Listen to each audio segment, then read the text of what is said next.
A'udzubillahi minasyaitonirrajim. Bismillahirrahmanirrahim. Alhamdulillahi rabbil alamin. Wassalatu wassalamu ala asyrafil anbiya wal mursalin wa ala alihi wa sahbihi ajmain. Allahumma alimna ma yanfa'una wanfa'na bima 'allamtana wa zidna ilma. Allahumma ati anfusana taqwaha wa zakkiha anta khairum man zakkaha. Anta waliyuha wa maulaha. Rabbi yassir wa la tu'assir, Rabbi tammim bil khair, amma ba'du.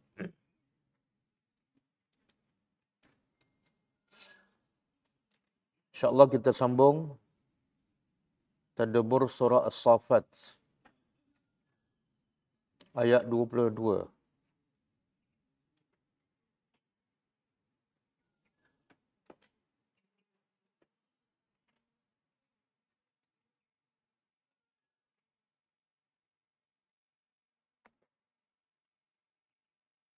Sebelum tu kita tengok pengajaran ayat lepas.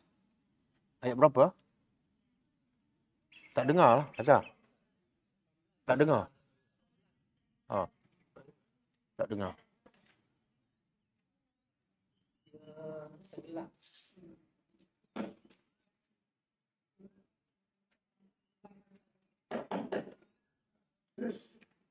Bismillahirrahmanirrahim.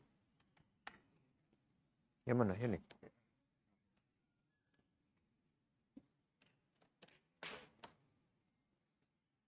Bismillahirrahmanirrahim. Dengar? Okey. Sebelum kita sambung ayat 22, kita tengok pengajaran ayat lepas. Ayat 19.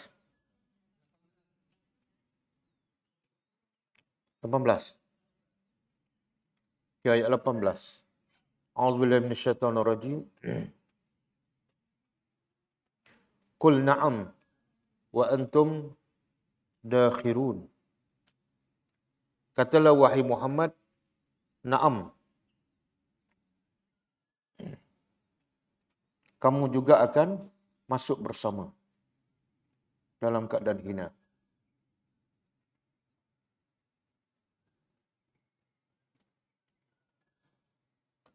Okey, pengajarannya. Pertama,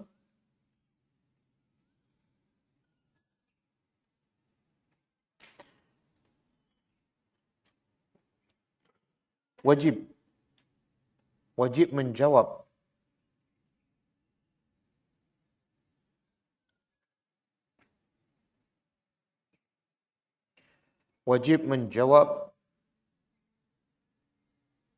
kekeliruan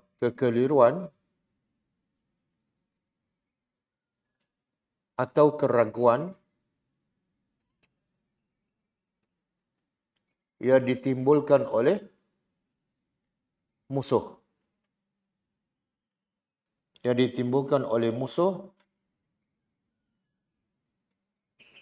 Terhadap Islam.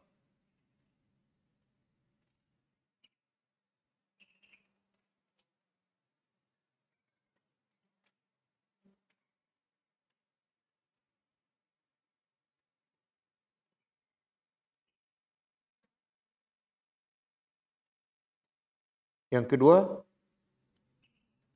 kedua, musuh Islam akan sentiasa berusaha melakukan apa sahaja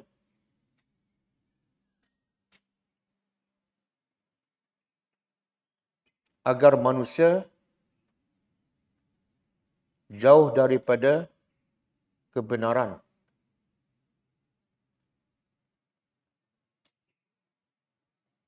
Sama ada menghalang manusia daripada Al-Quran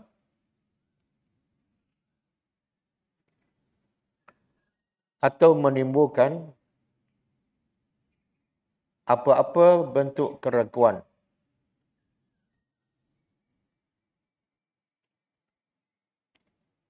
yang menyebabkan umat Islam jauh daripada Al-Quran.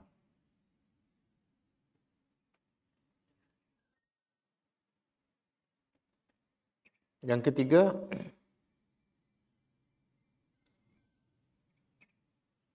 tidak semua yang mulia di dunia akan terus mulia di akhirat.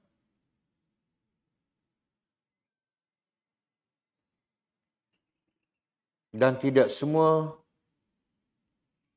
yang hina di dunia akan terus hina di akhirat.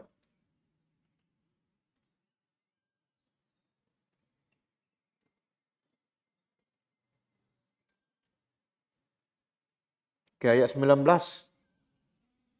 فَإِنَّمَا هِيَ زَجْرَةٌ وَاحِدَةٌ فَإِذَا هُمْ يَنْظُرُونَ.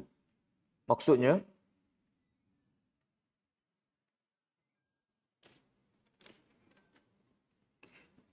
maka sesungguhnya ia hanyalah satu pekikan. Maka tiba-tiba mereka memerhati atau menunggu. Pengajarannya, kebesaran dan kekuasaan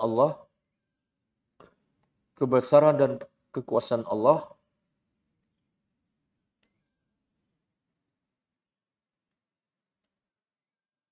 akan semakin nampak jelas ketika berlakunya kiamat dan selepasnya.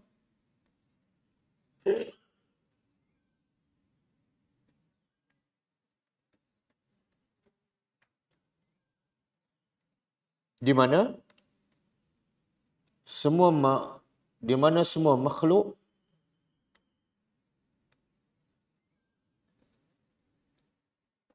akan mati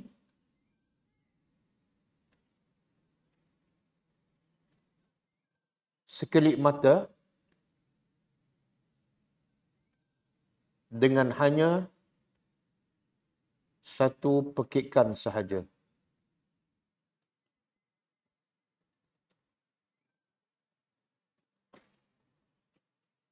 Kemudian akan bangkit dari kubur kesemuanya sekaligus juga hanya dengan satu pekikan sahaja.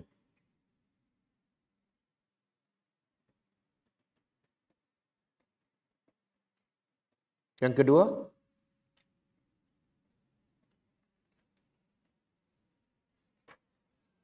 semua manusia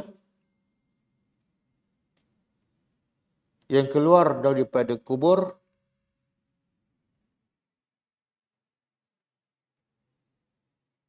akan tercengang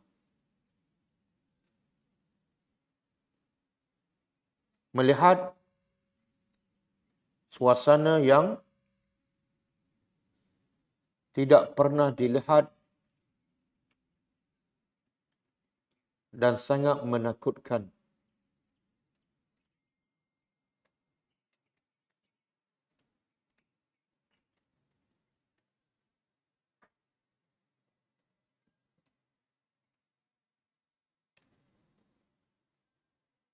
Ayat 20. وَقَالُوا يَا وَيْلَنَا هَذَا يَوْمُ الدِّينِ. Kita sambung. هَذَا يَوْمُ الْفَصْلِ الَّذِي كُنْتُمْ بِهِ تُكَذِّبُونَ. Pengajaran untuk dua ayat sekaligus. Ayat 19 dan 20 dan 21. وَقَالُوا, mereka berkata, celakalah kami, ini adalah hari ad-din, pembalasan. Ayat 21. Ini adalah hari dijatuhkan hukuman yang dulu kamu mendustakannya. Pengajarannya,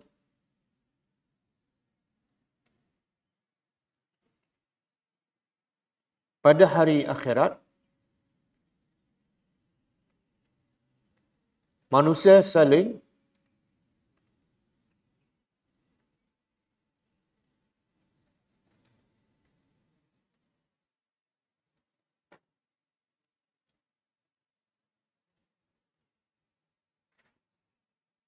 berdoa agar mereka dibinasakan oleh Allah.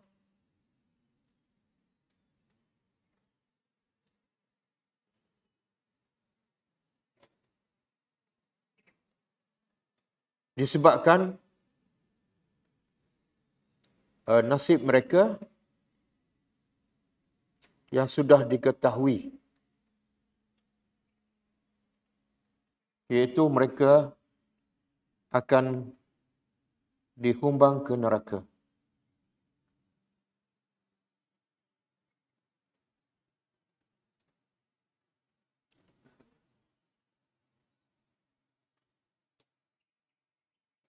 Yang kedua,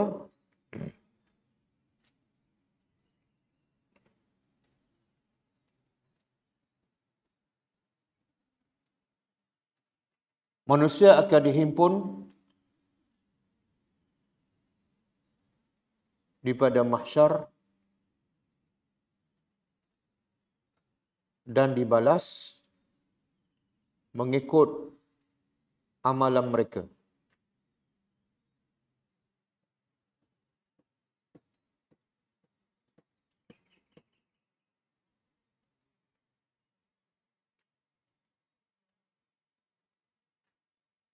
Maka perelokkan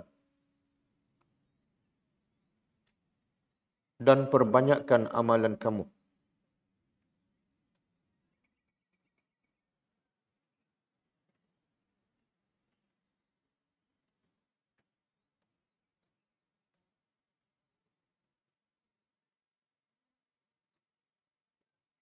Okey, cukup ah. Kita sambung ayat 22.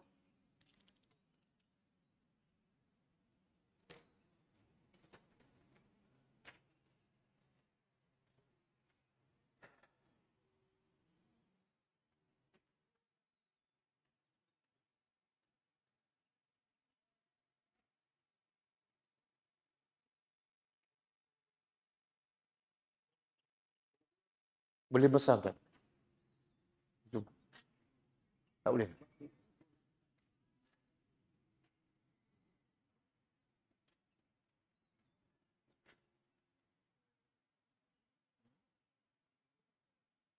Oh.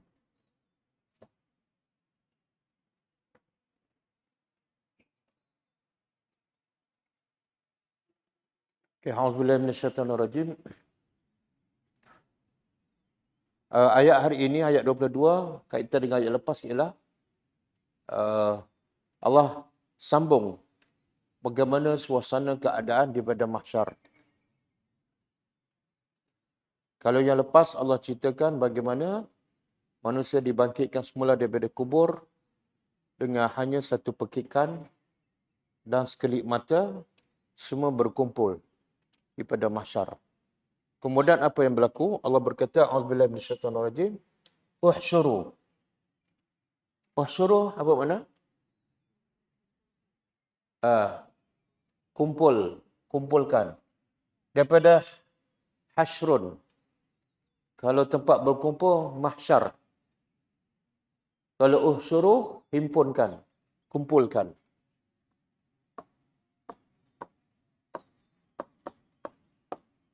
Kumpullah oleh kamu. Sekarang Allah perintah pada siapa ni? Pada para malaikat. Allah perintah pada para malaikat, kumpullah oleh kamu. Siapa? Kumpul siapa ni? Allazina. Orang-orang yang mereka zalim.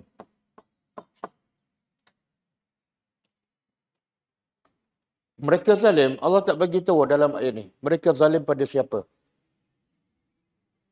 Bila sebut zalim, sepatutnya adalah zalim pada orang, zalim pada diri sendiri. Jadi bila Allah tak sebut kaedahnya apa dah? Umum. Orang yang zalim dua. Satu, zalim yang paling zalim ialah zalim pada diri sendiri. Yang kedua, zalim pada orang. Zalim pada orang. Kemudian zalim yang paling besar ialah syirik kepada Allah. Jadi di sini lebih kepada apa? Orang-orang yang mensyirikkan Allah. Bila sebut zalim, lebih kepada mensyirikkan Allah. Apa sebab Luqman melarang anaknya agar tidak mensyirikkan Allah? Ya bunayya, la tusyrik billah. Wahai anakku, jangan sekali-kali mensyirikkan Allah. Kemudian Luqman beritahu, sebab apa tak boleh mensyirikkan Allah? Apa sebab? Apa sebab? Tak baca surah Luqman? Boleh tak minggu depan start baca surah Luqman? Tinggalkan Yasin dan tinggalkan Kahfi. La tusyrik billah.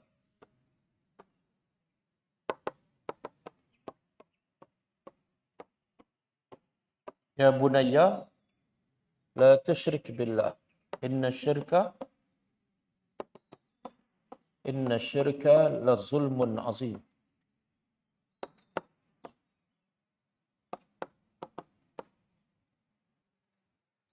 Ayat 12 ke? 13.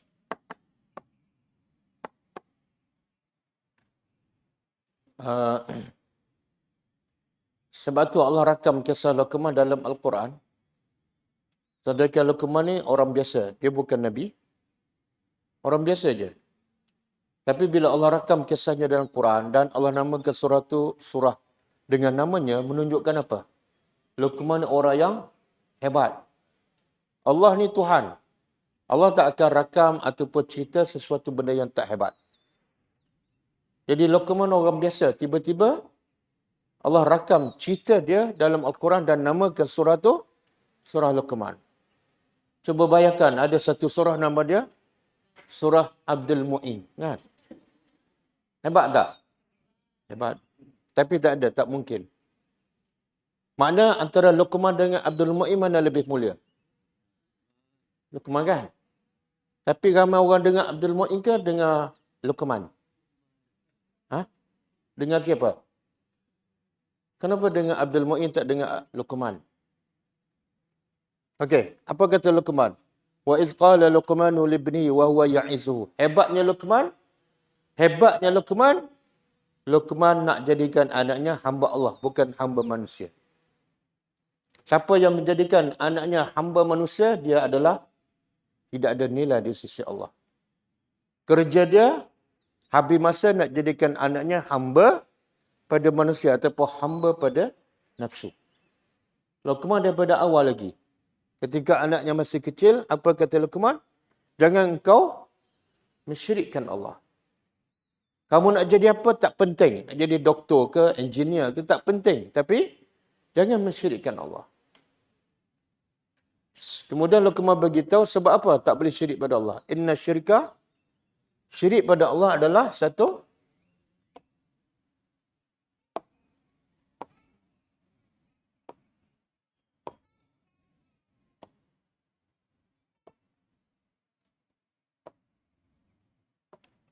kezaliman yang sangat besar. Apa bentuk kezaliman yang besar ni? Macam mana mensyirikkan Allah satu kezaliman yang besar? Iaitu kita menjadikan Allah yang mencipta kita, yang bagi rezeki pada kita, yang mencipta langit dan bumi, yang menurunkan hujan, kita jadikan Tuhan yang hebat tu sama dengan yang tak cipta apa-apa. Satu kezaliman yang sangat besar. Macam kita jadikan bapa kita kan. Bapa yang membesarkan kita, kita akan jadikan dia macam pekerja kita, guard kan. Zalim. Ini jadi Tuhan yang cipta kita, cipta segala-gala, lebih teruk daripada manusia yang tak cipta apa-apa. Okey. Dan di sini juga Allah bagi tahu satu kehebatan Luqman, iaitu dan mendidik anaknya daripada awal lagi. Jangan syirikkan Allah. Kita sendiri, kita kena mengakulah. Kita tak ada ataupun jarang kita didik anak kita bagi arahan, nak, jangan syirikkan Allah. Sebab kadang-kadang syirik pun kita tak jelas. Betul? Kadang-kadang kita jadikan anak kita cinta dunia. Itu pun unsur syirik pada Allah. Anak kita cinta dunia, cinta orang. Itu pun bentuk syirik. Kemudian di sini juga Allah beritahu Luqman hebat apa dia? Luqman bukan setakat kata qala, tapi ada wa huwa ya'izuhu. Qala berkata, ya'izuhu apa makna?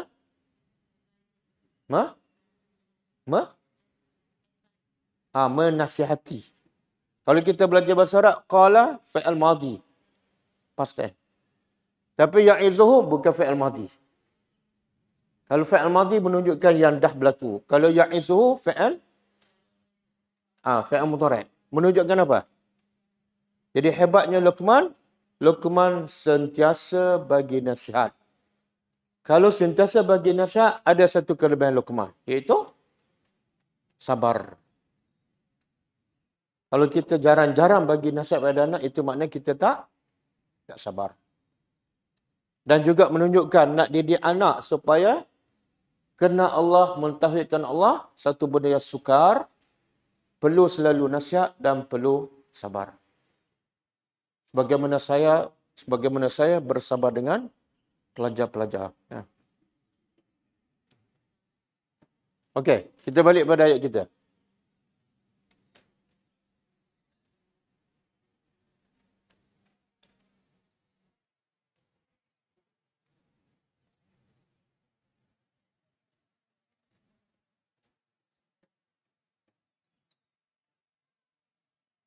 Okey. Kumpullah orang-orang yang zalim, yang syirik pada Allah, yang zalim pada diri sendiri, yang zalim pada orang, wa azwajahum, dan azwaj pada pasangan-pasangan mereka. Apa maksud pasangan? Ialah siapa? Pasangan, kita kata teman. Siapa? Ada tiga. Tiga tafsiran. Pasangan ni ada tiga. Satu, antara suami dan isteri. Tetapi, suami isteri yang sama-sama zalim lah. Kalau isteri beriman, suami tak beriman, tak dikumpulkan sekali. Sebagaimana Nabi Nuh dengan Nabi Lut. Ataupun suami tak beriman, isteri beriman seperti Asyah, isteri Firaun. Tidak akan dikumpulkan bersama. Jadi akan dikumpul bersama dengan pasangan ialah suami isteri yang sama-sama tak beriman. Satu, suami isteri. Yang kedua, antara pemimpin dengan orang bawah. Jadi orang bawah tu dikira sebagai pasangan dia. Pemimpin tidak akan jadi pemimpin kalau tidak ada pengikut. Dan pengikut tak akan jadi pengikut kalau tak ada pemimpin. Kumpullah orang-orang yang zalim dan pasangan mereka. Iaitu pemimpin dan orang yang bawah. Dua-dua kena zalim. Dua-dua kena azab. Ada ayat Quran, Allah rakamkan orang yang pengikut ni, bila dia pergi ke akhirat, tengok-tengok dia dengan pemimpin, dua-dua kena azab. Maka dia minta kepada Allah, ya Allah bagilah gandakan azab kepada pemimpin. Sebab dialah aku sesat. Allah kata apa? Aku akan ganda dua-dua sekali. Yang pemimpin aku gandakan sebab dia sesat dan menyesatkan orang. Yang orang bawah digandakan azab sebab apa? Pemimpin semakin sesat sebab kamu dah membodek, memujakan. Betul tak? Kalau orang bawah tak bodek, tak puja, orang atas tu semakin sesat ataupun semakin okey. Katalah lepas seorang-seorang tinggal pemimpin. Pemimpin tu mungkin insya-Allah akan jadi baik. Okey, jadi berapa jenis azwaj? 3. Oh, belum begitu. Okey. Pasangan di sini ialah dalam tafsir dikumpul orang yang sama jenis perbuatannya. Penzina dikumpul sama penzina, perasuah sama-sama geng perasuah, penipu sama-sama penipu, sama. Yahudi sama Yahudi, Nasrani sama Nasrani, tarikat yang sesat sama-sama tarikat yang sesat. Boleh faham? Apa hikmah? Kenapa dia dikumpulkan bersama? Baru dia orang tahu. Apa hikmahnya? Kenapa bermimpi dengan orang bawah, tok guru dengan orang bawah, tok guru yang sesat lah. Dikumpul dengan anak murid. Tentu ada sebab. Allah tak akan buat, melainkan pasti ada hikmah. Supaya apa? Supaya dua-dua menyesal. Lagi kalau dia azab di satu tempat kan, orang bawah dengan pemimpin. Orang bawah akan lagi menyesal. Kenapa? Rupa-rupa yang pimpin aku tu sama-sama sesat. Aku ingat aku dia sesat, dia pun sesat. Rupa-rupa aku sesat sebab dia. Yang atas pun menyesal, lagi menyesal bila tengok orang bawah. Dulu aku bantu kan, macam-macam bagi barang. Bagi duit, bagi bantuan, subsidi. Tengok-tengok, tak boleh membantu aku. Jadi dikumpul dua supaya hati itu lagi sakit. Sebab itulah penting. Pengajaran di sini apa dia? Apa pengajaran paling besar? Pilih pemimpin yang beriman. Pilih guru yang mursyid. Pilih kawan yang bertakwa. Tak ada pemimpin yang beriman, jadilah anda seorang-seorang yang beriman. Walaupun terpaksa pergi ke gua. Macam pemuda Kahfi. Kerajaan dah zalim. Rakyat masyarakat dah rosak. Dia pergi ke mana? Gua. Okey. Cuba buka surah Al-Furqan.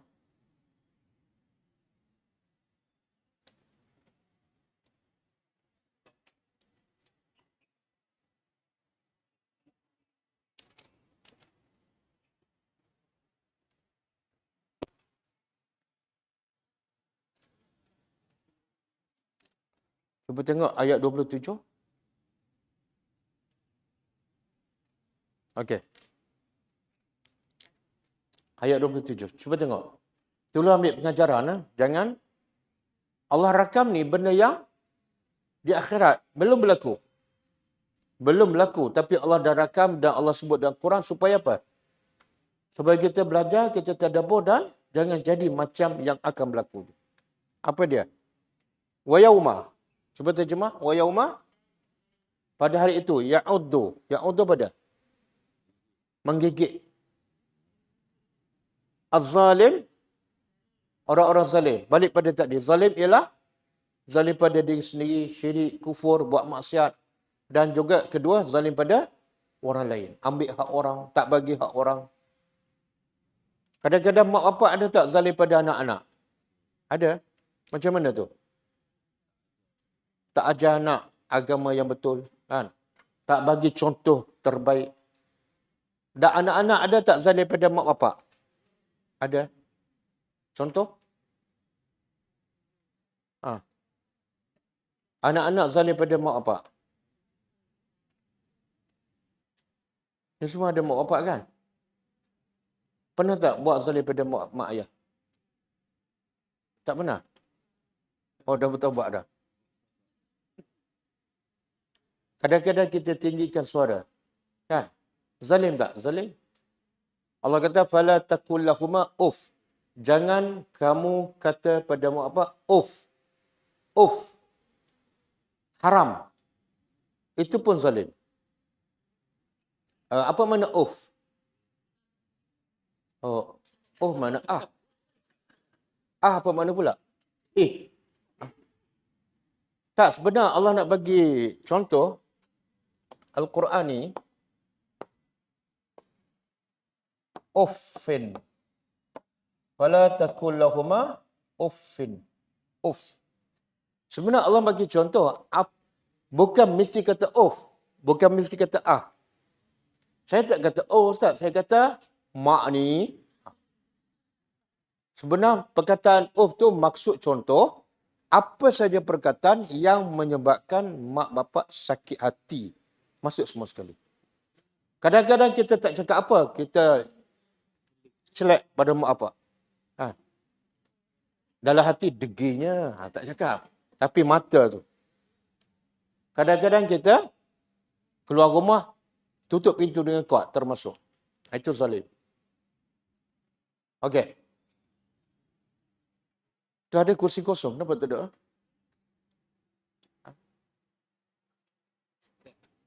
Dia ada kursi meja, selesa sikit kan nak tulis nota. Kau memang tak ada niat nak tulis. Okey. Kemudian, pada hari itu, tengok. Rahman Allah, Allah begitu apa yang akan berlaku di hari akhirat. Pada hari itu, orang zalim menggigit ala yadihi atas. Apa yang Allah nak beritahu? Menyesal. Orang yang gigit jari ni, orang happy ke orang apa? Ada tak dapat kereta emas gigit jari? Tak ada. Orang yang menyesal. Kemudian, apa sebab dia menyesal? Allah beritahu. Yaqul, dia berkata, orang yang gigit jari ni, ya laitani, alakah? Ya laitani, alakah celakanya aku? Tengok bahasa dah bertukar. Masa kat dunia, biasa manusia kata celaka pada siapa? Orang lain. Tapi dia akhirat bertukar. Tak ada seorang kata celaka pada orang lain. Semua dia kata celaka pada celakanya aku, celakanya kami. Yang gigit jari berkata, ya laitani, alakah celaka aku? Sebab apa? Apa sebab dia gigit jari? Apa sebab dia mencelakakan diri? Apa sebab? Ittakhastu ma'ar rasuli sabila. Aku telah, alakah baiknya kalau aku mengambil bersama Rasul. Rasul ni ialah Nabi Muhammad. Sabila, jalan. Apa maksud? Alangkah baiknya kalau masa kat dunia, aku menjadikan Rasul sebagai jalan aku. Tengok Allah guna perkataan, ma'a. Apa makna ma'a? Ma'a ni mana? Bersama. Ma'a bersama. Yang menggigit jari, dia tak cakap macam ni. Alangkah baiknya, ittaba'tu.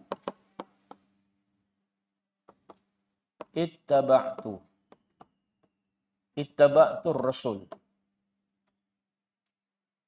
Kenapa dia tak guna perkataan? Alangkah baiknya kalau aku ikut Rasul. Tapi dia kata, alangkah baiknya kalau aku bersama Rasul. Beza tak ikut dengan bersama? Tapi kalau ikut, okey kan? Oh, bersama tak mesti ikut. Tapi yang Allah guna perkataan apa ni? Yang dia menyesal sebab apa? Tak bersama. Makna bersama tu lebih penting, lebih kuat daripada ikut. Dalam tafsir, ulama mengatakan, kita akan betul-betul ikut orang tu bila orang tu bersama kita. Contohlah, bila kita nak pergi satu tempat ke Perlis ke, kita tak tahu jalan. Kita pakai apa? Waze. Waze tu duduk kat mana? Betul lah kat phone. Tapi phone tu kat mana? Kat rumah ke bersama kita? Bersama. Panduan kita tu sentiasa bersama kita. Boleh faham? Kadang-kadang orang ikut, tapi ikut daripada jauh. Kadang-kadang tak jelas. Kadang-kadang tak ikut semua.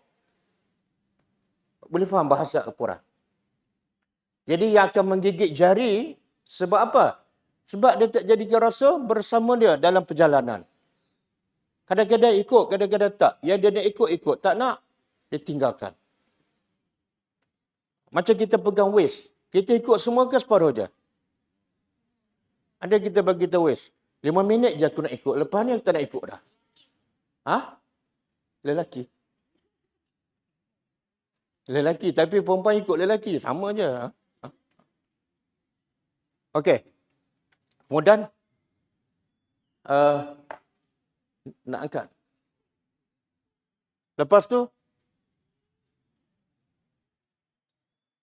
sambung ayat tadi. Lepas tu apa lagi yang menggigit jari ni?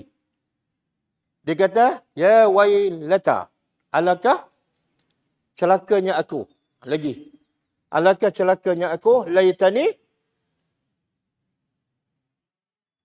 moga-moga aku masa kat dunia, lam attakhiz fulanan khalila. Celakanya aku, alakah baik kalau aku tidak mengambil si fulan sebagai panduanku. Sebagai khalil. Apa makna khalil?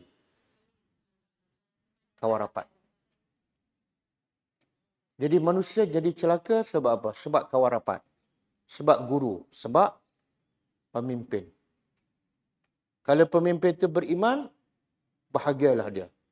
Kalau pemimpin tak beriman, kawan rapat tak beriman, celakalah dia. Okey, lagi. Apa dia buat ni? Dia ambil fulan. Kenapa tak boleh ambil fulan? Adakah tak boleh ambil semua sebagai teman kita? Tak semua. Yang tak boleh ambil fulan sebagai teman kita ialah yang ni. Laqad adallani aniz zikri ba'da izja'ani. Sesungguhnya fulan tu masa kat dunia tu adallani, dia telah menyesatkan aku daripada apa? Aniz zikri, daripada zikri daripada? Oh, zikir. Apa? Peringatan apa ni? Ada satu benda yang dinamakan az-zikru. Nama dia ialah az-zikru. Apa dia? Al-Quran. Inna nahnu nazzalna az-zikra wa inna lahu lahafizun. Jadi kata Ibnu Ashur, zikri di sini adalah Quran. Aku menyesal sebab mengambil si fulan sebagai kawan baik aku. Kenapa? Sebab kawan baik aku itu menyesatkan aku daripada Quran. Bahkan kata Ibnu Ashur, zikri di sini ialah menjauhkan aku daripada tadabbur Al-Quran. Belajar dengan kawan tu, belajar dengan kawan ni, berkawan dengan kawan tu, dia tak menjadikan dia faham Al-Quran. Bahkan banyak benda-benda yang bukan daripada Al-Quran, bukan daripada sunnah Nabi. Dan ada juga tafsir mengatakan zikri di sini ialah kalimah tauhid. Kalimah tauhid. Okey? Jadi ambil pengajaran. Ini menyesal di mana ni? Dah berlaku ke belum? Yang gigit jari ni. Kenapa Allah rakam dan Allah sebut dalam Quran? Supaya, tapi kalau orang tu baca ayat ni, dia tak faham, dia boleh tak ambil pengajaran? Dia terus bersama Khalil, kawan yang menjauhkannya daripada Al-Quran. Lagi teruk apa dia? Kawan aku itu menjauhkan aku daripada zikri Al-Quran ba'da izja'ani. Setelah Quran tu datang daripada aku. Ada kat rumah pun. Aku pun dah baca tapi tak nak faham. Sebab kawan aku, guru aku tak ajak untuk faham Al-Quran. Yang dia ajak ialah faham apa yang dia cakap, yang guru dia cakap. Wa kana syaitan, dan adalah syaitan bagi manusia khazula. Khazula apa makna? Ini kerja siapa ni? Kerja syaitan. Dan syaitan kita tahu kan ada dua jenis. Satu syaitan. Syaitan ada dua jenis kan? Pertama, syaitan daripada manusia. Yang kedua, syaitan daripada jin. Mana lebih bahaya? Syaitan daripada jin ke syaitan daripada manusia? Syaitan daripada manusia. Ya ke? Syaitan daripada manusia, dia jahat. Adakah sepanjang masa? Syaitan daripada manusia. Adakah dia jahat bermusuh sepanjang masa? Tak. Tapi syaitan daripada jin, 24 jam. Dia tak ada rehat, tak ada cuti. Kemudian syaitan manusia, kita nampak tak? Nampak? Syaitan manusia. Syaitan jin, jadi mana yang lebih bahaya? Syaitan jin. Okey. Jadi, Quran dah datang padaku, tapi kawan aku, guru aku tak mengajak aku untuk mentadabbur, menghayati. Dan itu adalah kerja syaitan. Syaitan ni bagi manusia sangat khazula. Sangat kerja syaitan nak menghina manusia, nak menjauh daripada kebenaran. Okey, ayat seterusnya.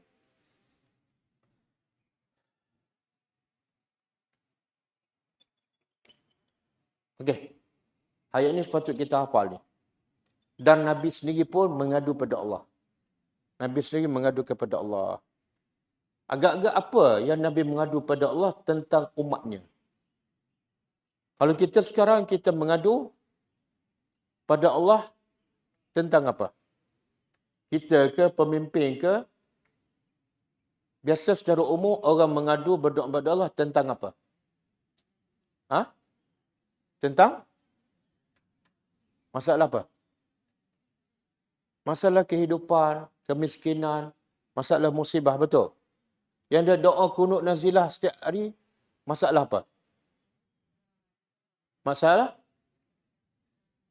Masalah Palestin kan? Tapi yang Nabi mengadu kepada Allah, apa masalah? Kalau Nabi mengadu, Nabi ni orang yang paling mulia dan paling tahu apa masalah manusia sebenar.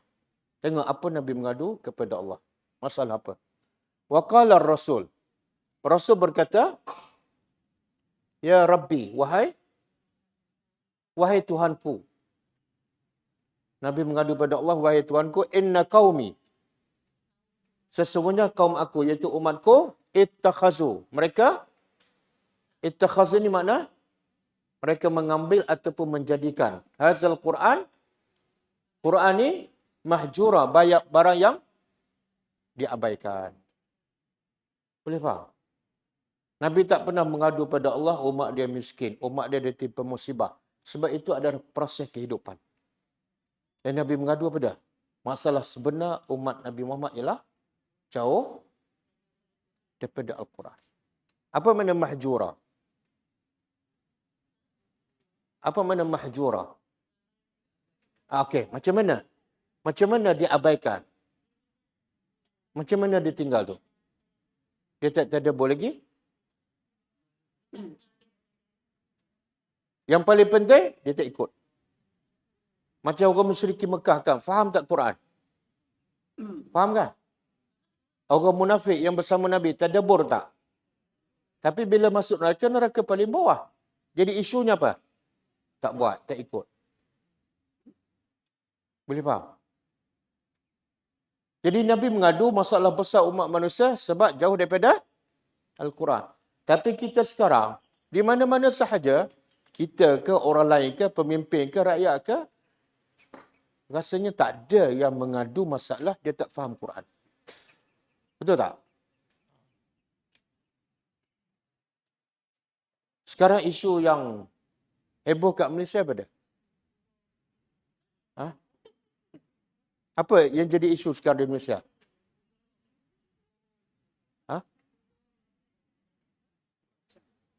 Macam-macam.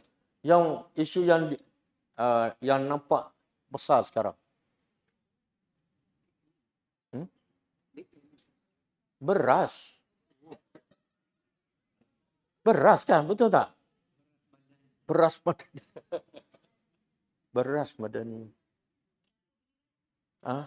Beras. Apa lagi isu?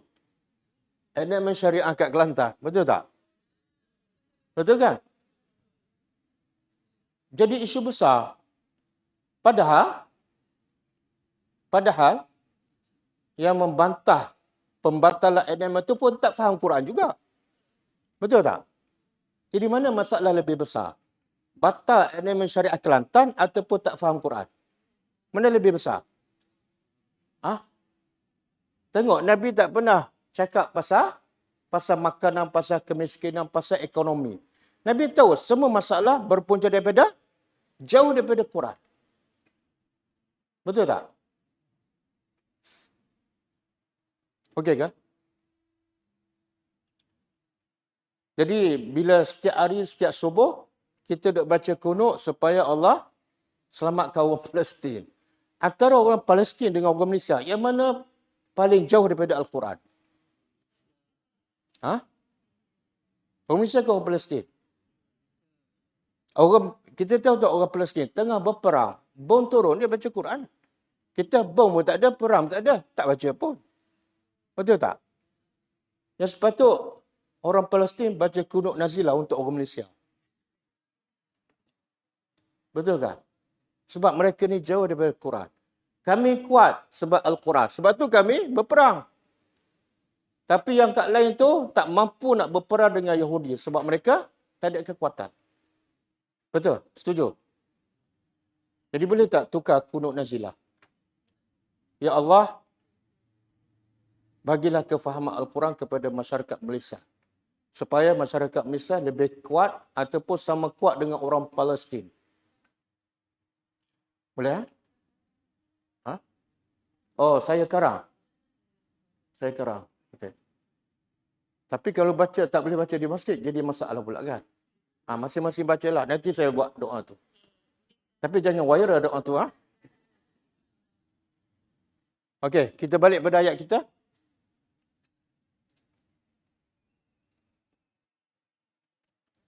Kemudian Allah kata apa? Dikumpulkan orang-orang zalim dan pasangan-pasangan mereka.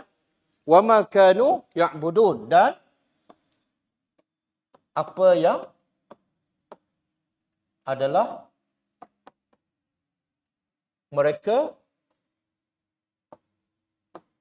sembah. Apa yang mereka sembah? Yang mana ni? Min dunillah. Dari selain Allah. Apa? Jadi yang dihimpun daripada masyar, satu orang zalim. Kan? Orang zalim dengan pasangannya. Yang kedua, apa yang mereka sembah. Apa dia yang mereka sembah ni? Berhala. Okey. Berhala ni berdosa tak? Tak berhala tu. Berhala yang dia sembah berdosa tak? Tak salah. Orang ambil batu okey, jadi berhala orang sembah dia. Jadi batu tu berdosa tak? Tak. Orang ambil kayu buat patung, sembah kan? Dia tak berdosa kan? Kalau tak berdosa, kenapa Allah masuk ke neraka juga berhala tu? Kesian berhala tu. Dia tak tahu apa-apa pun.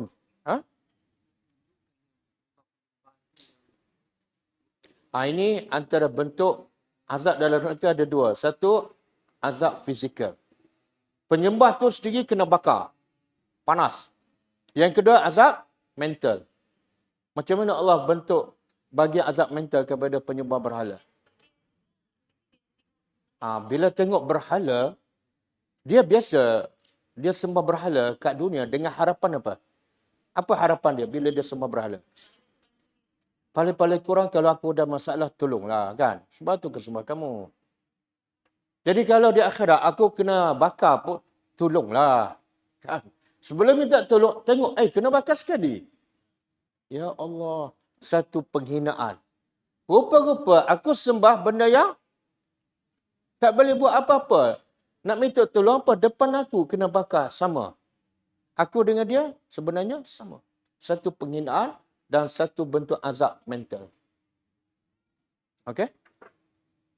Timbul persoalan. Itu kalau dia sembah berhala, sembah pokok kan? Ada tak orang sembah malaikat? Ada tak? Ada tak orang sembah malaikat? Ada. Kan orang musyrikin menganggap malaikat ialah anak Tuhan. Dia sembahlah. Ada tak orang sembah Nabi Isa AS? Ada. Ada tak orang sembah Uzair? Siapa? Yahudi. Jadi yang dia sembah tu adakah sama-sama akan dibakar? Tarik balik. Nabi Isa disembah. Adakah Nabi Isa dibakar? Bukan. Tapi kalau ikut ayat ni, apa yang disembah akan dibakar bersama penyembahnya. Mana terkecuali. Dari mana kita faham? Semua yang disembah akan dibakar bersama penyembah kecuali malaikat, kecuali Nabi Isa. Dari mana? Cuba buka surah Al-Anbiya ayat 97. 98, 99.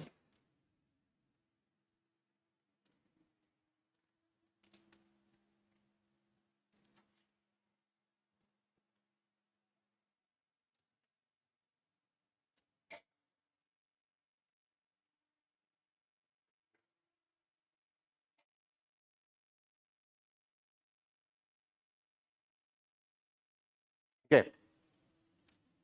Cuba tengok. Waqtaraba apa dia? Dan telah dekat. Iqtaraba daripada qarib. Sahabat qarib. Dan telah dekat al-wa'du, janji Allah. Al-haq, yang benar. Fa'iza hiya syakhisatun.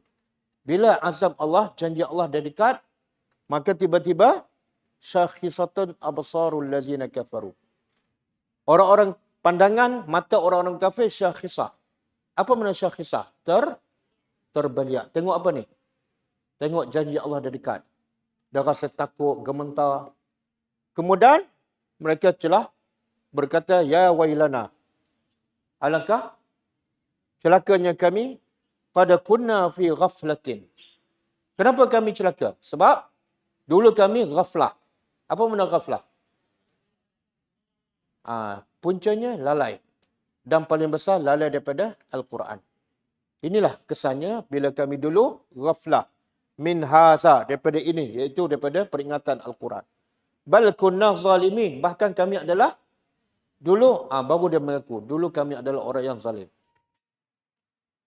Okey. Kemudian Allah kata apa? Innakum, sesungguhnya kamu, wa ma ta'buduna. Sesungguhnya kamu ni, orang-orang kafir, wa ma ta'buduna min dunillah. Dan apa yang kamu sembah selain daripada Allah, akan jadi apa? Hasabu jahannam. Bahan bakar. Kamu yang sembah berhala, bahkan berhala itu sendiri akan menjadi bahan bakar neraka jahannam. Antum laha waridun. Kamu, waridun apa mana? Masuk. Kamu akan masuk ke dalam neraka. Lepas tu, ayat 99. Lau kana haulai aliha. Allah kata, kalau berhala yang kamu sembah itu Tuhan, logiknya apa? Ma waraduha. Takkanlah Tuhan masuk dalam api, kan? Kalau Tuhan, dia tak akan masuk dan akan selamatkan kamu. Tiba-tiba Tuhan masuk neraka, makna dia bukan Tuhan. Wa kullun fiha khalidun. Semua sekali penyembah dan yang disembah kekal. Okey, ayat 101. Adakah penyembah yang disembah juga masuk neraka? Semua? Tak. Ayat 101. Innal ladzina sabaqat. Cuba terjemah. Sesungguhnya orang yang sabaqat telah didahului bagi mereka minna daripada kami husna. Orang-orang yang dah ditakdirkan oleh Allah sejak awal, dia adalah orang baik. Orang bertakwa seperti Nabi Isa, seperti Uzair, seperti para malaikat. Ulaika anha mub'adun. Mereka ni daripada neraka dijauhkan. Okey. Cuba buka hadis.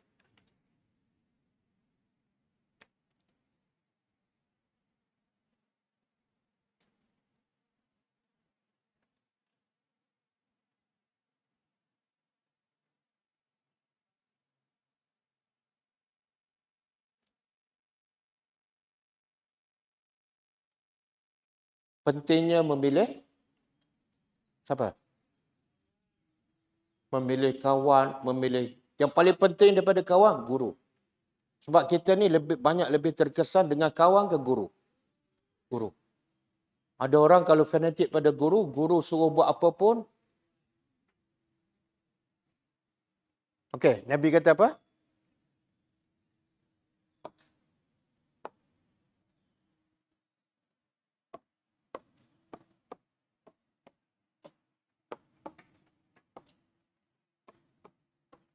Cuba terjemah. An Abi Hurairah radhiyallahu anhu qala, daripada Abu Hurairah radhiyallahu anhu telah berkata, qala Rasulullah sallallahu alaihi wasallam, Nabi bersabda,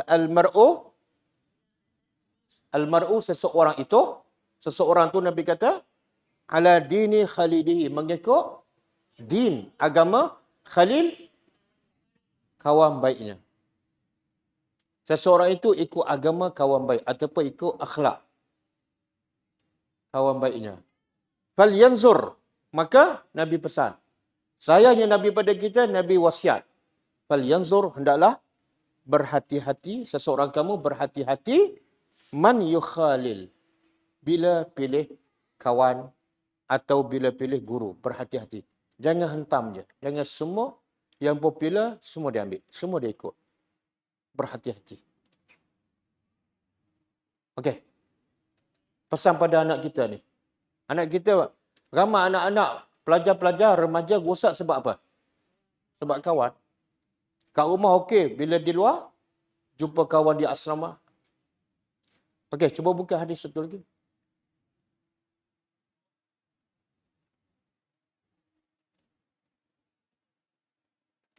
Okey, yang ni dah. Saya dah hurai tadi. Okey.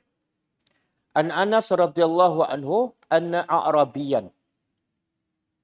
Daripada Anas radhiyallahu anhu, anna sesungguhnya a'rabiyan. A'rabiyan apa dia? A'rabiyan orang Arab Badui. A'rabiyan orang Arab Badui. Yang duduk kencing dalam masjid Nabi tu. Beza Arab Badui dengan Arab bandar. Apa beza dia? Orang Arab Badui ni tidak bertamadun, tidak berilmu. Sebab tu dia kecil dalam masjid. Kalau kita pergi Mesir, siapa pernah pergi Mesir? Kairo. Biasa tak tengok orang kencing tepi jalan. Itu orang Badui lah tu, walaupun dia duduk di bandar.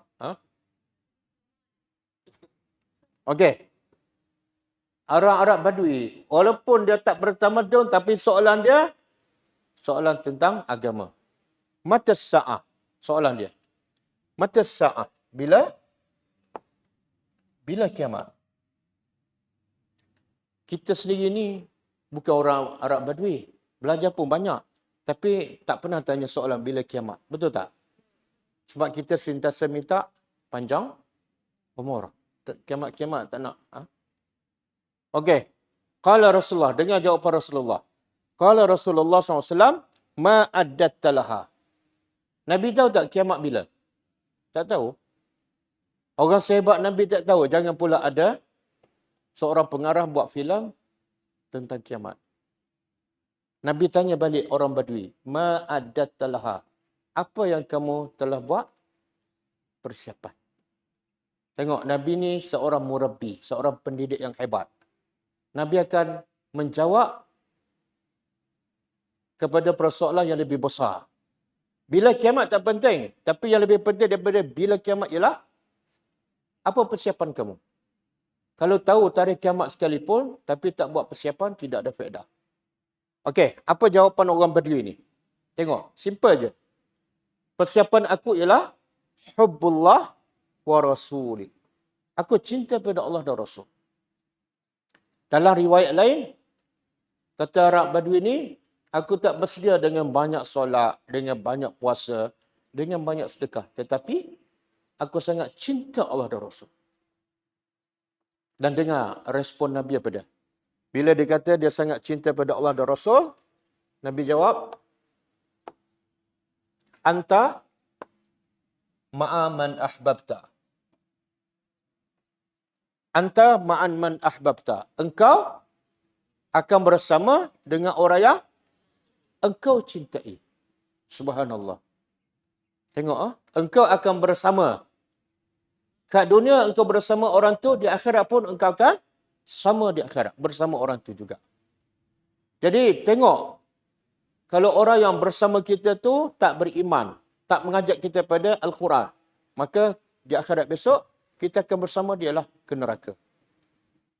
Okey. Dan Anas bin Malik radhiyallahu anhu, bila dia dengar ayat ni, anta ma'an man ahbabta, Anas bin Malik kata, aku paling gembira dalam hidup. Dengan ayat Nabi, engkau akan bersama dengan orang yang engkau kasih. Kata Anas, aku paling gembira dengan ayat ni. Kenapa?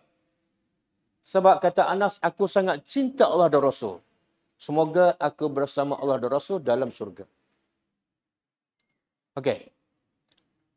Jadi kita boleh tak sekarang kalau saya tanya, semua ni cinta tak pada Allah dan Rasul? Cinta. Tapi setiap dakwaan ada bukti. Apa bukti kita cinta Allah dan Rasul? Beramal soleh. Tapi ada juga orang beramal soleh masuk neraka. Ikut sunnah Nabi. Jadi, tanda yang paling jelas kita cinta Allah dan Rasul ialah kita cinta sunnah Nabi. Paling kurang, kalau kita tak mampu nak buat sunnah Nabi, paling kurang, kita jangan buat yang bukan sunnah Nabi. Orang kata, kamu sunnah Nabi pun tak buat. Sunnah bid'ah pun tak buat. Sebab aku cinta Nabi. Kalau aku buat benda bid'ah, aku tak cinta Nabi. Aku tak boleh bersama Nabi di akhirat. Habis kenapa tak buat sunnah Nabi? Aku tak mampu. Paling kurang lah. Tapi sebenarnya sunnah Nabi semua orang mampu buat kan? Boleh Sunnah Nabi yang paling besar pada? Sunnah Nabi paling besar? Apa dah? Berdakwah. Buat tak? Cuba, lamanya cuba. Tak buat lagi. Kenapa nak cuba? Berdakwah ni wajib ke sunat? Wajib kan? Kalau benda wajib, boleh tak cuba-cuba? Contohlah, solat wajib kan? Ustaz, boleh tak saya cuba solat? Boleh tak? Mana boleh? Benda wajib mana boleh cuba? Sebab tu Nabi kata apa? Balighu anni walau ayah. Sampaikan dariku walau apa alasan kita lagi? Tengok bahas wasiat Nabi ni. Sayangnya Nabi, satu, balighu. Yang kedua, anni. Yang ketiga, walau ayat. Ada 3 kerat hadis ni. Cuba faham. Balighu menunjukkan apa? Wajib. Sebab fi'il amar. Wajib sampaikan. Anni, sampaikan dari aku. Menunjukkan apa? Kalau kita sampai daripada Nabi, dan yang Nabi daripada siapa? Makna itu kerja mulia. Sampaikan daripada Nabi kerja mulia. Sebab kita sampaikan yang daripada Allah. Yang ketiga, susahlah Ustaz. Nabi nak memudahkan, meringankan. Walaupun satu ayat. Jadi saya, dalam hadis tu ada 3. Satu, taklif.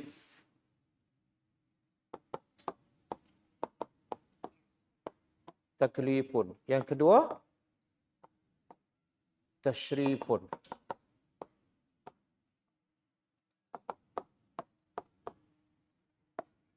Yang ketiga, takhfifun.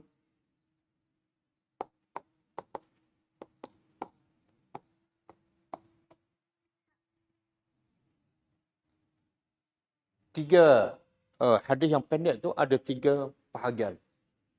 Satu, taklif. Apa makna taklif? Wajib. Kat mana? Bahagian mana tu? Balighu anni. Taklif makna wajib. Taklif, wajib. Yang kedua, tashrifun, kemuliaan. Kemuliaan bahagian mana? Anni. Yang kita sampai benda yang mulia, kita pun jadi mulia. Jangan sampai benda yang tak mulia, daripada mimpi lah, daripada kitab tu lah. Dan yang ketiga, takhfifun. Apa makna? Ringan, mudah. Iaitu, satu ayat. Okey? Jadi jangan kita belajar saja. Lepas tu kita dakwa kita cinta Nabi. Tapi satu ayat pun kita tak sampaikan. Okey, boleh? Dah tulis dah? Orang tak nampak belakang.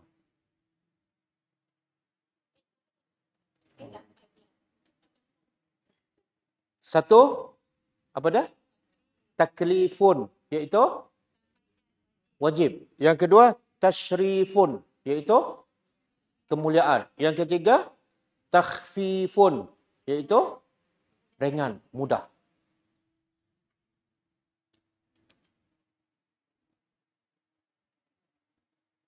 Okey. Ada satu hadis lagi bawah ni kan?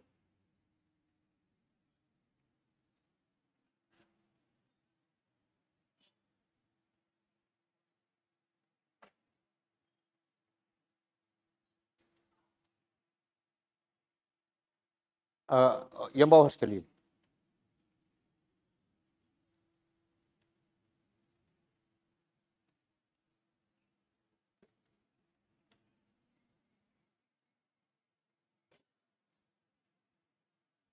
Okey. Maksud hadis ni lebih kurang sama. Kita tengok daripada Ibn Mas'ud radhiyallahu anhu qal Ja'a rajulun ila Rasulillah sallallahu alaihi wasallam. Daripada Abdullah bin Mas'ud radhiyallahu anhu, dia berkata, Ja'a rajulun, telah datang seorang lelaki ila Rasulillah, kepada Rasulullah SAW. Faqal, lalu lelaki itu berkata, tengok soalan-soalan sahabat, termasuklah soalan Arab Badui. Lelaki itu berkata, Ya Rasulullah, kaifa taqul fi rajulin ahabba qauman?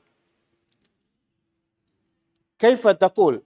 Apa pendapat engkau tentang rajul, seorang yang ahabba qauman, dia cinta sesuatu kaum ataupun cinta seseorang, walam yalhaq bihim, tapi dia tak sempat bersama orang yang dia cinta. Apa pendapat engkau tentang orang ni? Faham tak?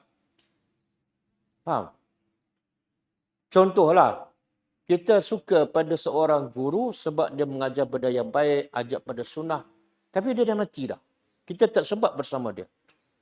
Jadi sahabat tanya, apa hukum kita suka pada orang tu? Nabi kata apa?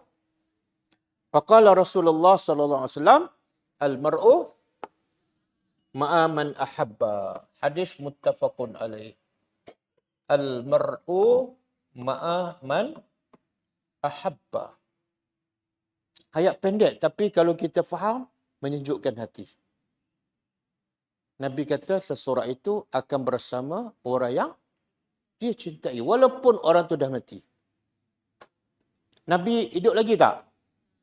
Abu Bakar, kita cinta Nabi, yang dah mati. Kita cinta Abu Bakar, yang dah mati. Kita cinta Umar. Kita cinta Osman.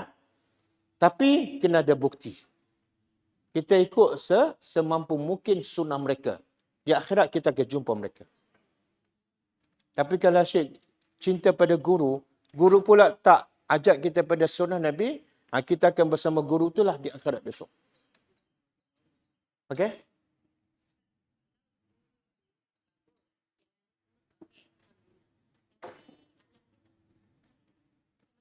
Okey, kalau guru tu bagus, soleh, ajar kepada benda yang baik, tapi anak dia tak,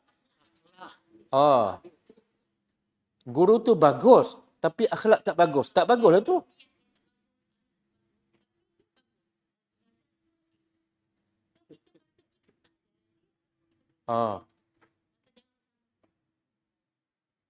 Dia mengajar betul, tapi akhlak tak betul. Ada something wrong.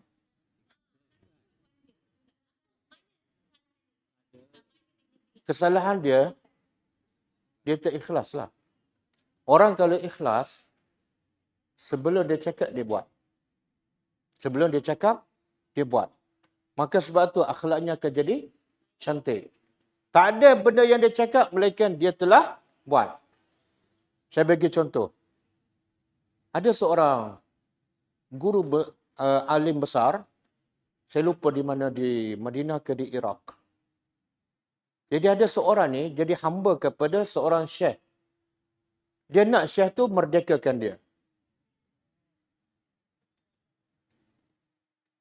Jadi dia cakap pada guru ni, boleh tak kamu cakap masa kuliah tu, masa kamu mengajar, kelebihan memerdekakan hamba. Supaya apa? Supaya tuan aku terdorong untuk merdekakan aku. Kan? Jadi syekh ni kata, insya-Allah.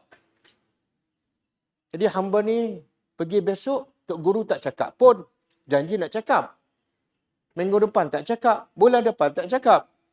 Lepas lama 2-3 bulan, baru dia cakap. Kelebihan memerdekakan hamba. Bila dia cakap, tuan dia merdekakan dia. Kan? Tapi dia muskil satu je. Kenapa guru ni melewatkan? Faham soalan? Dia pun jumpa syekh tu, guru tu. Kamu janji nak cakap, tapi kenapa kamu ambil masa lama sangat untuk cakap? Syekh ni bagi tahu sebab aku nak suruh orang merdekakan hamba. Aku tak ada hamba. Jadi aku kena cari hamba. Dan nak cari hamba, kena beli. Aku kena cari duit dulu. Aku cari duit dalam tempoh lama tu. Lepas tu aku beli hamba. Lepas tu aku merdekakan hamba. Baru aku boleh dorong orang merdekakan hamba. Tengok akhlak ulama dahulu. Dia sangat takut nak cakap benda yang dia tak buat. Bahkan Allah sangat murka pada orang yang cakap yang dia tak buat. Ya ayyuhallazina amanu. Sambung. Sambung. Ya ayyuhallazina amanu. Adakah ini juga termasuk dalam cakap tapi tak buat? Ya ayyuhallazina amanu lima taquluna ma la taf'alun kabura maqtan indallahi an taqulu ma la taf'alun. Allah cakap pada orang beriman ni, wahai orang beriman, kenapa kamu cakap yang kamu tak buat? Kenapa? Allah mencela siapa? Orang beriman. Kemudian Allah kata kabura maqtan, sangat besar kemurkaan Allah kepada orang yang cakap tapi tak buat. Allah sangat besar murka dia. Besar murka. Sebab apa?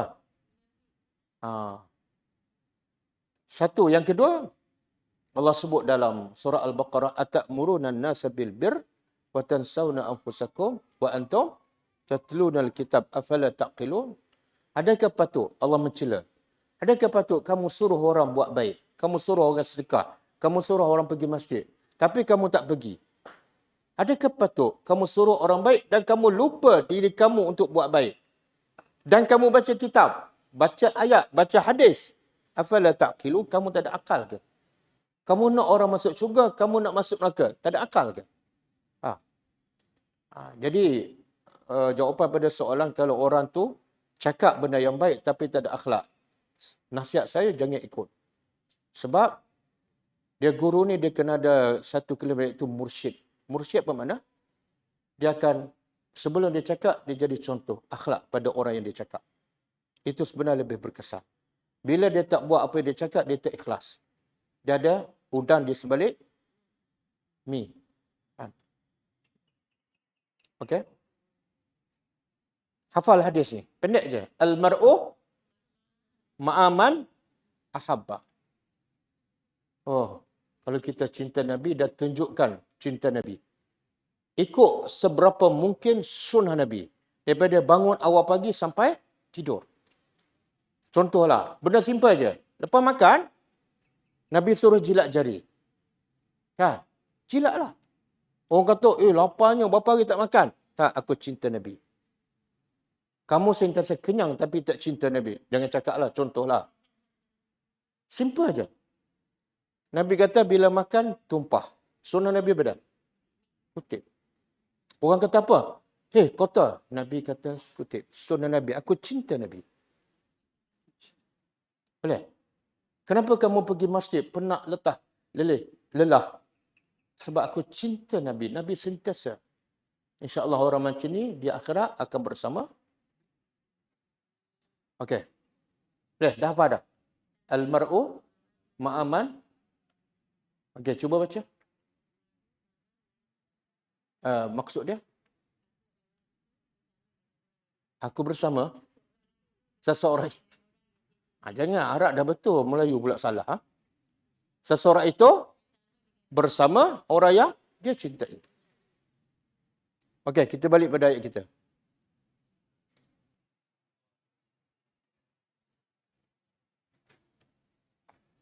Lepas tu Allah kata apa? Kepada malaikat, kumpullah orang-orang yang salim bersama pasangan mereka dan apa yang mereka sembah daripada berhala selain pada Allah, fahduhum. Lalu Apa dia? Fahduhum. Tunjuk. Daripada perkataan hidayat. Tunjuklah mereka ila ke sirat, ke jalan al-jahim, neraka jahim.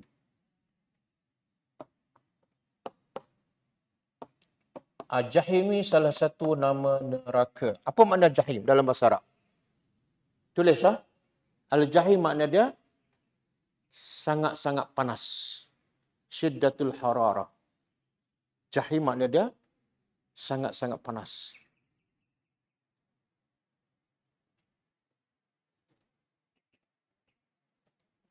Okey?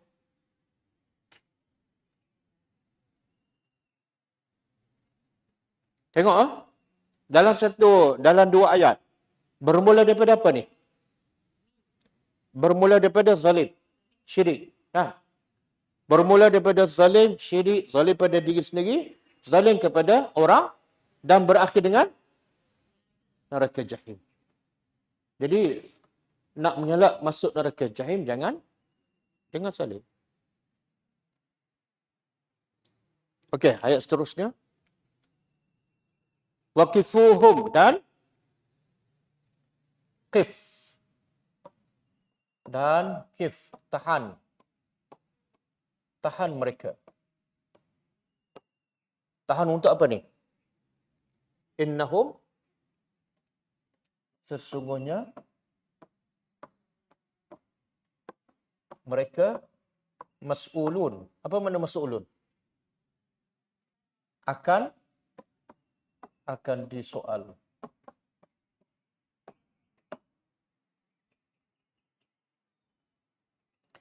Sekarang Allah perintah pada siapa ni? Waqifuhum. Tahan mereka. Allah perintah pada malaikat supaya malaikat tahan siapa? Orang-orang yang zalim tadi. Yang syirik, yang kufur, yang buat maksiat. Kenapa tahan? Tahan untuk apa ni? Untuk disoal. Bila disoal ni? Ada pendapat mengatakan on the way nak pergi ke neraka jahim, Allah kata tahan mereka dan soal. Ada pendapat mengatakan soal itu berlaku di atas titian sirat. Titian sirat. Kita kalau ada bawa kereta kan, ada roadblock kat depan, kena tahan. Boleh tahan kita. Macam mana perasaan kita? Lepaskan. Walaupun semua dah ada, lesen ada, pakai tali pinggang, tapi tetap, kenapa? Entahlah.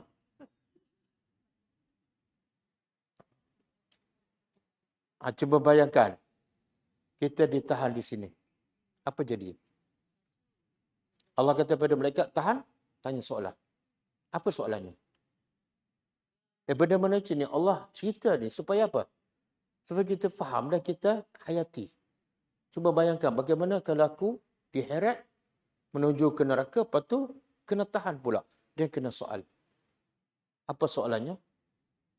Ma lakum la tanasarun. Ma lakum, kenapa kamu la tanasarun? Tidak.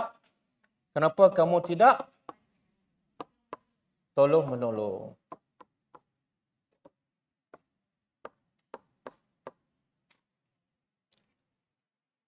Apa maksud? Siapa faham? Apa soalan ni? Tahan dan tanya mereka. Allah suruh malaikat tahan dan Allah suruh malaikat tanya ni, orang-orang zalim. Kenapa kamu tak tolong menolong? Apa maksud? Sebab kat dunia, bila mereka ada masalah, orang bawah ada masalah, pemimpin tolong tak? Kalau pemimpin ada masalah, orang bawah tolong tak? Tolong apa? Bagi undi. Saling tolong menolong. Betul tak? Mesti ada kerjasama. Yang penting, kerjasama. Jadi, malaikat, Allah suruh malaikat, cuba tanya, pemimpin ada kat situ, kenapa tak minta tolong? Tolonglah sebagaimana kamu tolong menolong kat dunia. Jadi soalannya lebih kepada apa? nak perli, nak sindir, nak hina. Tolonglah. Itu ada pemimpin, itu ada berhala, minta tolong. Malakum la tanasarun. Bahkan ingat tak masa Ibrahim memecahkan berhala-berhala kan? Apa kata kaum mereka kepada yang lain? Tangkap Ibrahim dan bakar dia dan tolonglah Tuhan-Tuhan kita. Pelik tak soalan? Ibrahim yang pecah berhala. Lepas tu dia kata tangkap Ibrahim dan bakar dan tolonglah Tuhan-Tuhan kita. Siapa lebih kuat? Ibrahim ke Tuhan? Ibrahim lah. Siapa yang perlu bantuan, pertolongan? Tuhan. Dia sendiri cakap benda yang tak masuk akal. Tapi sebab Allah kata mereka ni bila dah bodoh, dia tak perasan kebodohan mereka. Dia panggil apa ni? Bodoh? Bodoh sombong. Ataupun jahil murakab. 2 kali bodoh. Dia tak sedar. Dia tak sedar dia adalah jahil. Okey. Bahkan, ini lagi menyakitkan. Bahkan,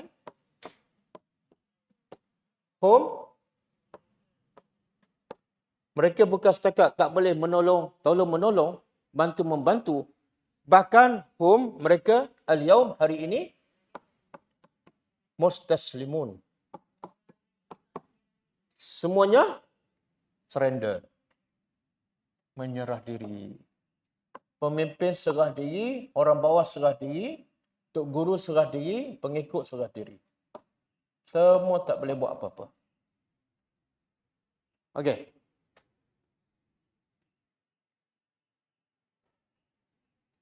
Cuba buka surah. Surah apa?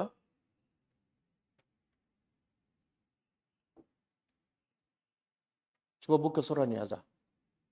Surah Al-Baqarah.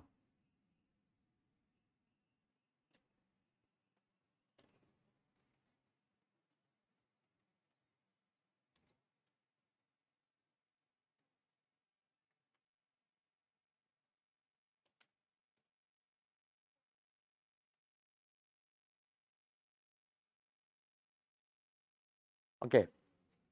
Ayat 166. Surah Al-Baqarah ayat 166.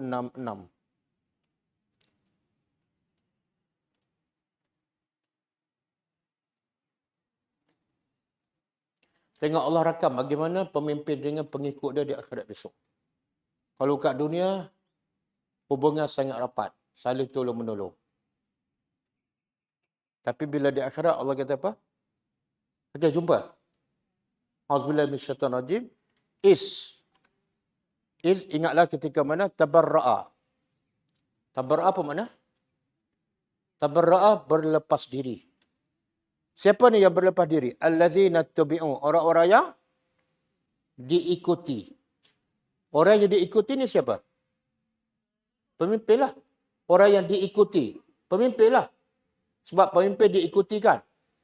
Yang bawah tu mengikut.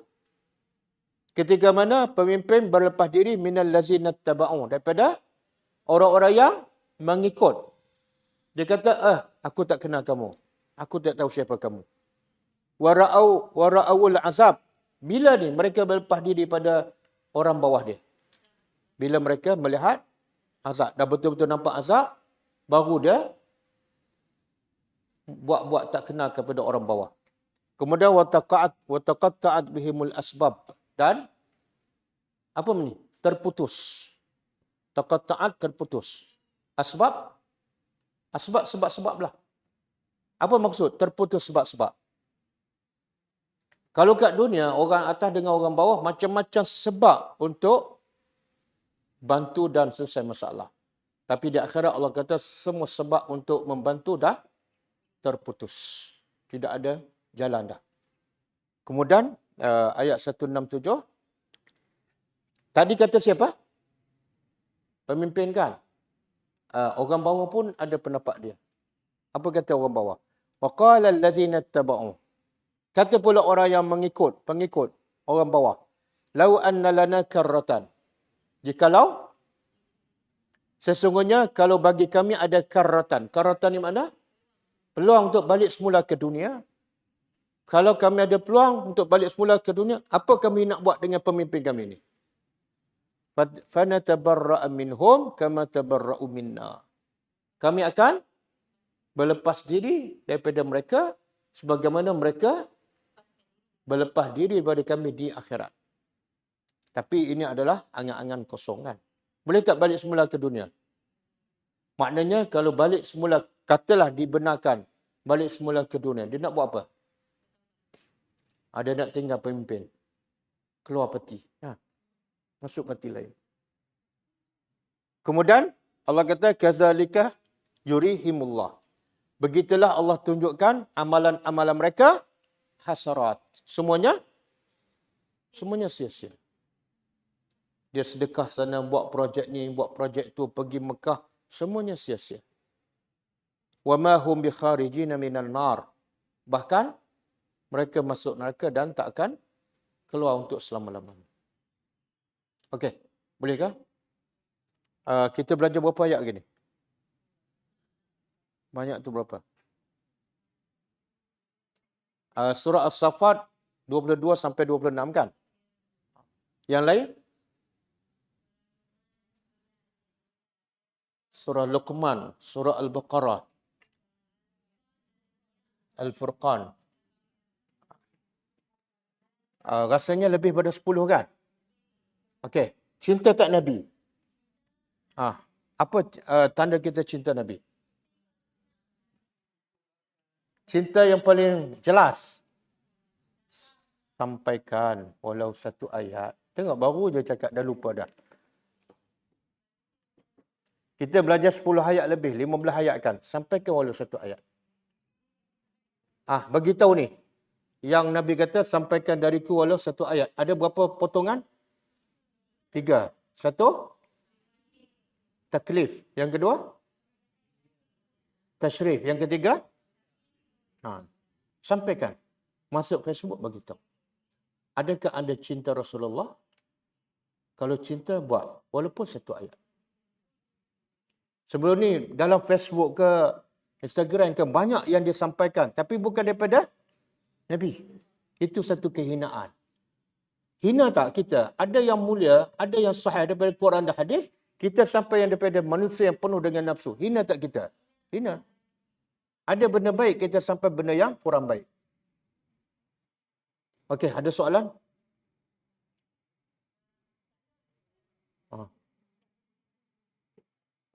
Siapa? Kak Long ke?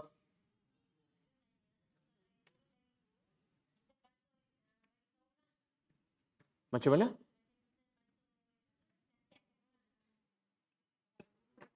Nasihat apa ni? Nasihat je lah.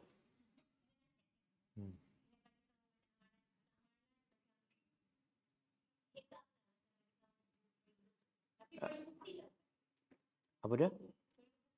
Okey, kalau kita nak cakap guru tu tak berakhlak, yang dia sampaikan betul kan? Maka kita kena ada bukti lah. Kalau kita tak ada bukti, kita pula buat dosa. Menuduh tanpa bukti. Kan? Kalau kita tak ada bukti, jangan cakap. Lebih baik kita diam. Lebih baik kita diam. Nanti orang attack kita pula.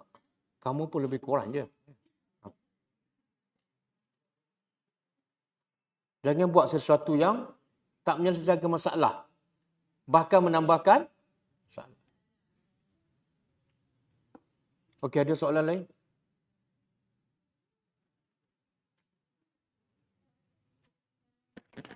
Jauh.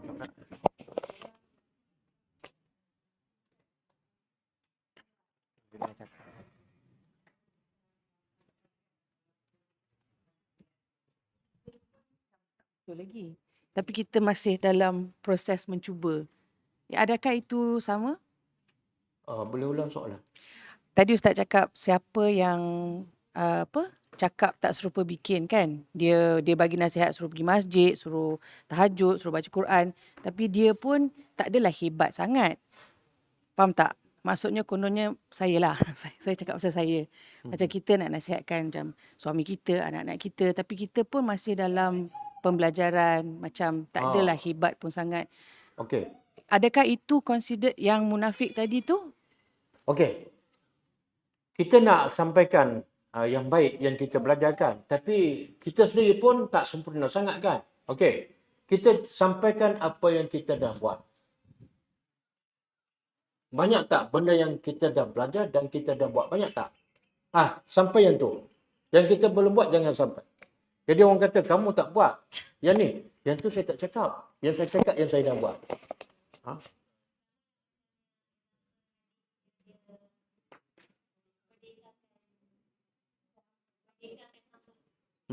Betul, betul. Hmm, betul. Sebab kita tengok ada setengah sekolah kan. Ada setengah sekolah. Dia walaupun sekolah agama ataupun sekolah tahfiz, tapi bila kita tengok guru, contoh bila solat Jumaat, guru pun datang lambat, tak berebut sah pertama. Jadi saya tegurlah ada satu tempat tu. Macam mana kamu nak pelajar kamu cemerlang akhlaknya kalau tak ada contoh, kan? Belajar satu bab, contoh tu lebih besar daripada ilmu. Jadi akhirnya budak akan bertua wajah. Di sekolah dia akan buat sebab peraturan, bukan sebab contoh. Balik rumah, tengok. Dia tak akan buat. Tapi kalau hasil daripada contoh guru, dia akan terkesan. Sampai rumah pun dia akan buat. Ada seorang pelajar kita, akademik. Bila kita pergi jauh, kita jumpa mak bapak dia. Saya beritahulah pelajar ni selalu pergi solat berjemaah dan berebut dosa pertama. Dia kata, betul Ustaz. Saya bila malas nak pergi solat jemaah, saya ingat anak saya. Tengok terkesan. Anak dia jadi panduan dia. Okey. Ada lagi soalan? Tak ada? Kejap aku. Assalamualaikum. Tes. Itu untuk live. Oh, okey. Bismillahirrahmanirrahim. Assalamualaikum Ustaz. Boleh dengar ke? Nak kena kuat suara? Kuat sikit. Okey. Ustaz, kita tahu kalau nasihat yang paling best sampai ke hati adalah apabila ia sebuah testimoni. Sebagai contoh, Imam Fudail, dia adalah satu perompak yang sangat notorious satu masa dulu. Imam Fudail yang ada kitab tentang taubah and everything. Imam apa? Imam Fudail. Al-Fudail bin Yes. Iyad. Yes. Saya ada buku kitab berkenaan macam mana taubat, konsep and everything, right? Macam mana Ustaz saya nak santuni, macam kalau kita dulu pendosa sangat teruk, lepas tu kita nak balang ni, nak sampaikan walau satu ayat, tapi orang akan macam dok ungkit masa silam kita. So macam mana orang cakap, dah benda dah lepas, jangan gunakan kisah silam sebab itu aib. So macam mana kita nak sampaikan dengan lebih sampai, macam mana nak cakap, faham tak? Okey. Saya sampaikan tanpa orang Macam mana nak sampaikan tanpa kelihatan aib, macam mana cakap? Okey. Sorry. Kalau kita nak sampaikan dengan syarat kita kena sempurna, kesannya apa? Lagi ramai orang akan mati dalam kejahilan. Sebab apa? Tak ada orang nak menyampaikan. Kenapa tak ada orang menyampaikan? Sebab nak tunggu perfect kan? Kesannya sangat bahaya. Satu. Yang kedua, antara zaman jahiliah kita dengan zaman jahiliah Umar, yang mana lebih jahat? Umar kan? Tapi bila Umar berubah dan Umar sampaikan, tak ada seorang pun pertikaikan zaman jahiliah Umar. Tak ada siapa pertikaikan. Yang pertikaikan bodoh. Kamu nak jadi baik ke nak apa ni? Kan? Tak baik, jangan cakap macam tu lah, contohlah. Kalau dia ikhlas nak jadi baik kan, yang kita sampai benda baik, ada dalil. Terima je lah kan.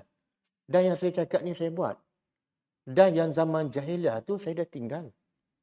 Sekarang, saya dah berubah sedikit demi sedikit dan saya nak sampaikan. Sebab ini wajib. Kalau saya berubah, saya ada ilmu, saya tak sampaikan, berdosa lagi. Saya tak nak berdosa. Dan inilah sebagai tanda saya sayang pada awak. Saya tak nak. Saya tahu, saya buat. Tapi awak tak tahu sebab saya tak sampaikan. Habis. Wallahu'alam. Bukan kewajipan kita nak pastikan dia terima. Dia nak attack kita, silakan. Apa masalah? Bukan masalah kita. Masalah kita tak sampaikan. Masalah kita tak tunjuk contoh akhlak. Okey. Ada soalan lain? Cukup ah? Kita, insyaAllah kita jumpa minggu depan. Minggu depan. 3 minggu turut-turut. Lepas tu cuti panjang. Or di final.